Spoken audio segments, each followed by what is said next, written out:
So today I'm going to tell you the simplest way I know to build strength for jiu-jitsu over the long term. But first, a story. Milo of Croton was an ancient Greek wrestler who was famed for his feats of strength.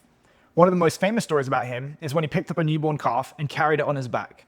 He did it the next day and the next and every day thereafter until eventually, after 4 years, he was carrying a full-grown bull on his back.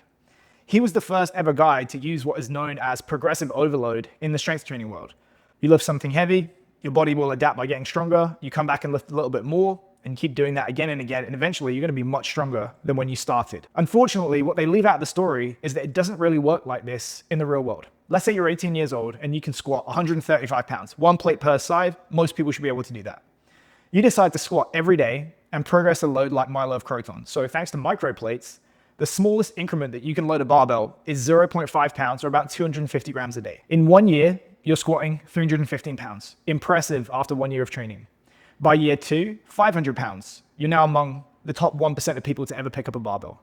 Year 3, 682 pounds. You're an elite level powerlifter. And by the end of year 4, you're the strongest raw squatter who ever lived. And you're only 22 years of age. So clearly the math doesn't math. So how do we get around this? How do we persuade the body to keep adapting when linear progression no longer works?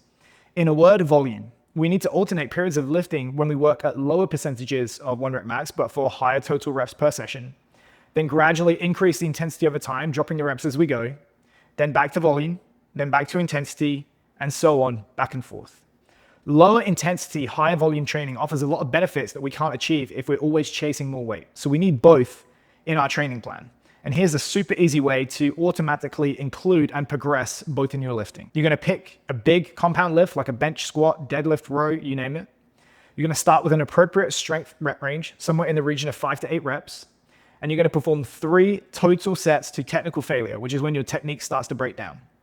Add up the total reps performed over 3 sets, and that's the score that you have to beat next week. You're going to keep trying to beat that score each week until you're able to perform 20% more total reps than the first time. The week after that, you bump up the load by 5% and you repeat the process all over again. When you can't either beat your total reps from the week before or bump the weight up for more than 2 weeks in a row, you're going to drop the load by 20% and start the whole major cycle all over again. And with this approach, not only will you expose yourself to the benefits of both intensity and volume, you'll never get too far away from one or the other. You won't have to think too hard about what to do and when.